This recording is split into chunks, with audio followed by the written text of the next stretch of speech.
नमस्कार फ्रेंड्स, मैं राजेश महापात्रा मेरा यूट्यूब चैनल आर के पाठशाला में आप लोगों का एक बार फिर स्वागत करता हूं। तो चलिए दोस्तों, आज का हमारा टॉपिक है माइक्रोमीटर। तो what do mean by micrometer? Micrometer is simply a highly precision and direct reading measuring instrument. What do mean by micrometer? Micrometer is a highly precision direct reading measuring instrument. ये इसको highly precision क्यों हम लोग बोलेंगे? Because it's least count is 0.01 mm। और आप British में देखोगे तो इसका लिस्ट काउंट हो जाएगा आपका 0.001 इंच। तो 0.0 जैसे कि हमने इससे पहले पढ़ा था स्टील रूल। तो स्टील रूल का लिस्ट काउंट कितना था? स्टील रूल का जो इंजीनियर स्टील रूल था उसका लिस्ट काउंट था 0.5 mm, but it's least count is 0.01 mm। Means अगर हम 1 mm को 100 पार्ट करेंगे तो जितना उसका डिवीजन होगा उतना उसका लिस्ट काउंट है। मीन्स 1 mm को 100 डिवीजन करना है। तो आप सोच लो कितना ये प्रिसिशन इंस्ट्रूमेंट है। ठीक है, तो चलिए हम इसके बारे में विस्तृत से पढ़ेंगे। तो how many types of micrometer? So there are generally 4 types of micrometers. One is outside micrometer, inside micrometer, depth micrometer and screw thread micrometer. जैसे कि इसके नाम से हम मालूम पड़ रहा है, आउटसाइड मतलब आउटसाइड डायमेंशन का मेजरिंग करने के लिए। जैसे मान लीजिए ये आपका एक ऑब्जेक्ट है, अगर इसका आपको लेंथ या उसका थिकनेस या मान लीजिए आपका एक राउंड रॉड है, अगर इसको डायमीटर चेक करना है then we are using outside micrometer. अगर आपको इनसाइड का कुछ, जैसे मान लीजिए ये होल है और इसको आपको चेक करना है, इसका इनसाइड डायमीटर चेक करना है, तो हम लोग यूज करेंगे inside diameter. And what do mean by depth micrometer? अगर ये वाला जो है, अगर इसको हम लेंथ, इसका जो गहराई चेक करना है, अगर मान लीजिए आपको एक सिलेंडर दिया गया है और we have to and you are saying to check the depth, then you are using a depth micrometer used for measuring the depth of holes, slots and keyway. Okay. And the fourth one is screw thread micrometer। जैसे कि ये एक thread है, इसका जो thread का pitch अगर आपको चेक करना है then we are using screw thread micrometer used for measuring the pitch dia of thread. ये एग्जाम में आता है, which instrument used for measuring the pitch dia of thread, then you write screw thread diameter. Okay, तो outside diameter, inside diameter, depth micrometer and screw thread micrometer. Okay, अब हम पूरा विस्तृत से आउटसाइड माइक्रोमीटर के बारे में आज पढ़ेंगे। और inside micrometer, depth micrometer, screw thread micrometer, उसका डिजाइन एंड उसका जो पार्ट्स है लगभग सेम है, ओनली थोड़ा सा उसका यूज एंड उसका थोड़ा रीडिंग में थोड़ा चेंजेस है। ठीक है, चलिए। outside micrometer used for measuring the external dimensions like diameter of any cylindrical job या thickness of any plates या flats, then we are using outside micrometer। और इसका पार्ट्स क्या क्या है? इसका पार्ट्स है, पहला पार्ट्स है frame. This is made up of drop forged steel और malleable cast iron। Okay, other parts are ऑटोस्टूर। मान लीजिए अगर ये आपका या अगर ये आपको माइक्रोमीटर है तो ये इसका फ्रेम है। मैं आपको दिखा दूंगा, पिक्चर दिखा दूंगा। ठीक है, तो इसमें क्या होगा, ये इसको बोलेंगे फ्रेम। ये फ्रेम के ऊपर आपका अदर पार्ट जैसे एनविल हो गया, स्पिंडल, बैरल, तिम्बुल, सब इसमें असेंबल्ड होगा। तो इसका जो मेन पार्ट है इसको बोलते हैं फ्रेम। तो फ्रेम में उसका अदर पार्ट्स अटैच होता है। ठीक है, second one is anvil. Anvil is the, ये एक पार्ट होता है जिसका हार्डली 3 mm का या 4 mm का रहता है। ठीक है, तो projected portion out of the frame for a distance of about 3 mm। Okay, it is made about alloy steel, क्योंकि इसमें क्या होगा, एलॉय स्टील होता है, हार्डन स्टील। इसीलिए क्या करा जाता है कि जैसे कि हम कोई जॉब को, ऑब्जेक्ट को मेजरिंग कर रहे हैं तो इसका एक्यूरेसी मेंटेन रहे। ठीक है, एक्यूरेसी बना रहे, जल्दी से वेयर एंड टियर ना हो, इसीलिए we are using alloy steel on the face of anvil and spindle। okay, then the third one is spindle। Opposite part of the anvil, अगर ये आपका एनविल है तो इसके अपोजिट में आपका स्पिंडल रहेगा। मैं आप पहले आप लोग फंडा क्लियर हो जाओ। अगर आप एक बार फंडा क्लियर हो गए तो आप लोगों के लिए ये ईजी होगा किसी भी एग्ज़ाम में अटेंड करने के लिए। आपको किसी भी एग्ज़ाम अटेंड करने के लिए आपको ईजी होगा, ठीक है। तो what do you mean by spindle? Spindle is just the opposite part of anvil, okay. और एनविल का लेंथ कितना होता है? मोस्टली 3 to 4 mm होता है, ठीक है। और ये बना बना होता है कहाँ पे? Alloy steel, okay. It works like threaded mechanism. ये बहुत इंपॉर्टेंट है, मैं आपको समझा दूंगा कि what do mean by threaded mechanism और ये स्क्रू नॉट, ठीक है, okay. The next part is barrel. What do mean by barrel? Barrel is also called as sleeve. Barrel is also called as sleeve, ठीक है। And it is fixed on the frame. The datum lines and graduations are marked on these, ठीक है। तो other name of sleeve is called as barrel. और जो barrel में जो हमारा जो ग्रेजुएशन होगा इसको बोलते हैं हम मेन डिवीजन, ठीक है। इसको बोलते हैं डाटम लाइन। डाटम लाइन और आपका थिम्बल का आपका जो ये मैं दिखा देता हूँ ये आपको। मान लीजिए ये आपका स्पिंडल है, ठीक है, और ये आपका थिम्बल है, ठीक है।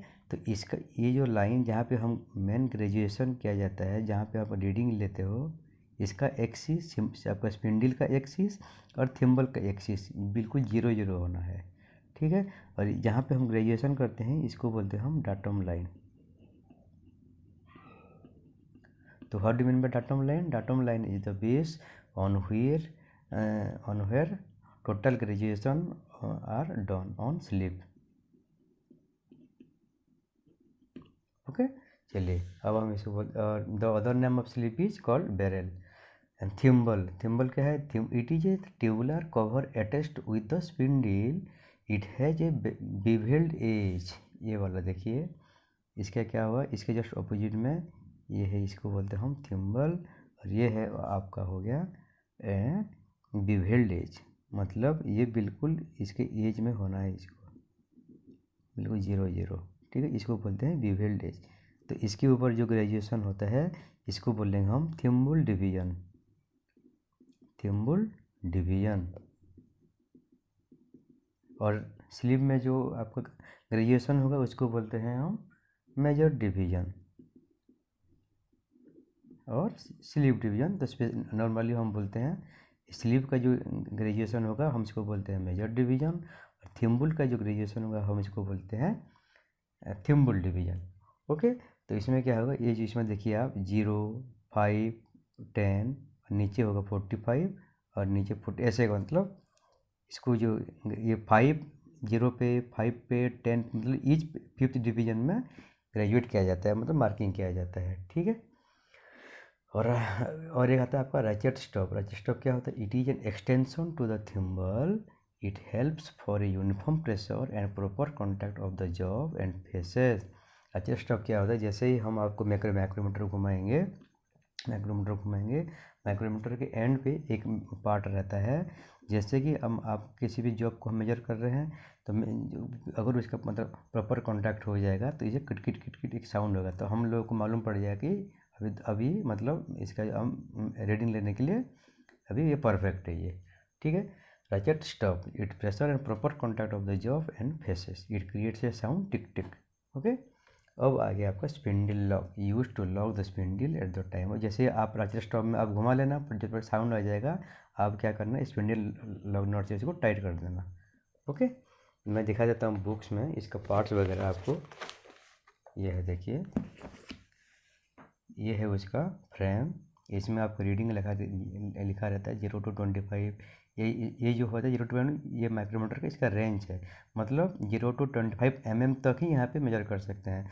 और beyond 25 we are using 25 to 50 या and beyond 50 we are using 50 to 75। ऐसे ऐसे अलग अलग रेंज होता है, ठीक है। तो ये जो टोटल है ये वाला, इसको बोलते हैं हम फ्रेम, ठीक है। यहाँ तक बोलते हैं इसको फ्रेम, ठीक है।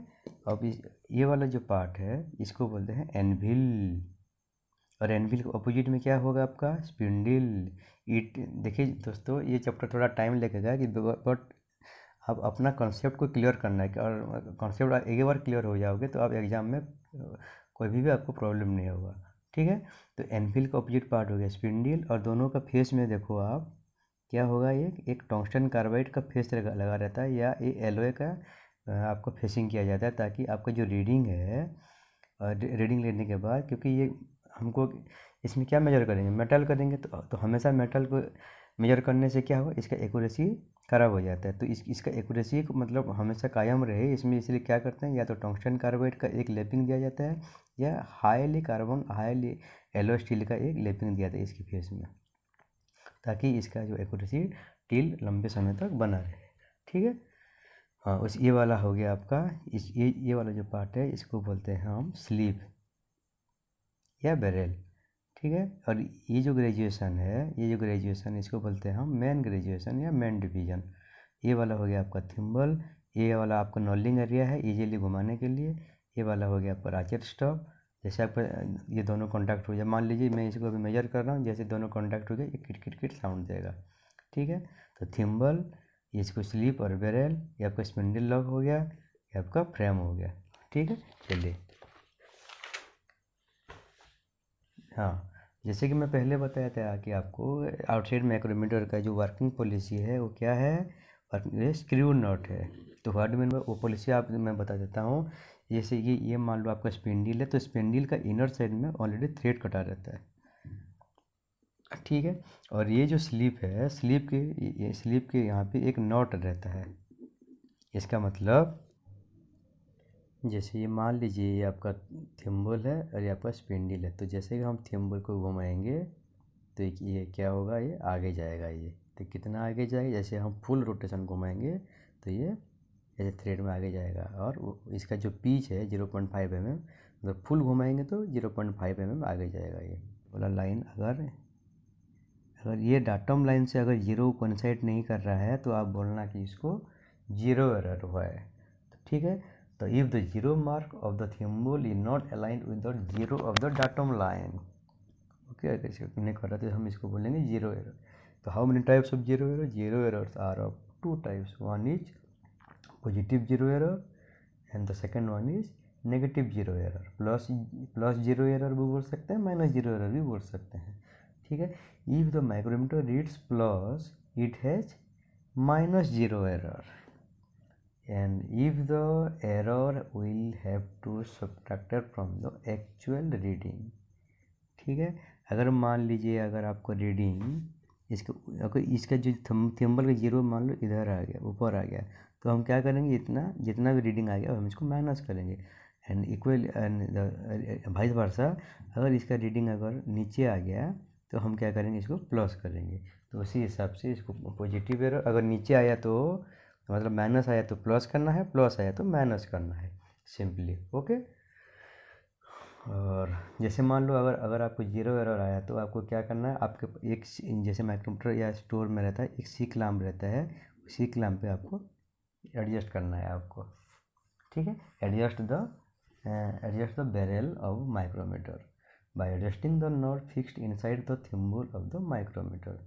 ठीक है, these are some process, but आपको इतना सब करने की जरूरत नहीं। अगर आपको जीरो एरर आ रहा है तो आप जाके स्टोर में दे देना, ये क्वालिटी वाले उसको चेक करके आपको जीरो कर देंगे आपको। ठीक है, और रहे आपका अगर आपको जैसे मान लो ये तो 0.0 to 25 का है, हमने क्या किया, टाइट करके एनविल एंड स्पिंडल को मेज कर दिया। जैसे मान लो अगर आपको 25 to 50 या 50 to 75 साइज़ के दिया गया, तो आप क्या करना है, उसके लिए हमको दिया जाता है टेस्ट पीस। जैसे मान लो 25 to 50 बोले तो हमको क्या किया जाएगा, 25 mm का एक टेस्ट पीस दिया जाएगा, हम उसके अंदर रख के टाइट कर देंगे। अगर वही सेम प्रॉब्लम अगर जीरो आ रहा है तो ओके है, अगर नहीं होगा तो हम इसको दे देंगे स्टोर में, वो लोग चेक करके आपको दे देंगे। अगर तो इसका जो रीडिंग है इसको बोलेंगे हम मेन स्केल डिवीजन, जिसका वैल्यू है 1 mm। इसको बोलेंगे हम सब डिवीजन, जिसका वैल्यू है 0.5 mm। और इसको हम बोलेंगे थिम्बल डिवीजन। तो there are 3 types of division, main scale division, आपका सब डिवीजन है थिम्बल डिवीजन। ओके, तो जैसे आपके जो माइक्रोमीटर में आप रीडिंग ले रहे हो तो आपको ये देखना है कि आपका मेन स्केल डिवीजन में कितना क्रॉस किया है। उसके बाद आपको नीचे देखना है कि अगर सब डिवीज़न क्रॉस किया है या नहीं। अगर सब डिवीज़न क्रॉस कर रहा है तो उसमें आप 0.5 ऐड कर लेना। उसके बाद आपको देखना है थिम्बल डिवीज़न। थिम्बल डिवीज़न का इसका वैल्यू है 0.1 mm। अगर जितना जहाँ पे कौन सा मान लो अगर 13 पे कॉन्सेंट्रेट कर रहा है तो +13, तो आपका हो गया। अगर मान लो ये आपका 17 पे मेन स्केल डिवीज़न 17 पे आ गया, ठीक है। और आपका ये जो आपका सब डिवीज़न एक क्रॉस किया मतलब 0.5 mm, और आपका थिम्बल डिवीज़न कितना 13 हुआ, तो आपका टोटल कितना हुआ 17.63। This is the reading. Okay, ऐसे ही आपको 5-6 बार प्रैक्टिस करना है और धीरे धीरे प्रैक्टिस के बाद आपको आपका रीडिंग लेना भी आ जाएगा, और जिसको आपको सीखना बहुत ज़रूरी है।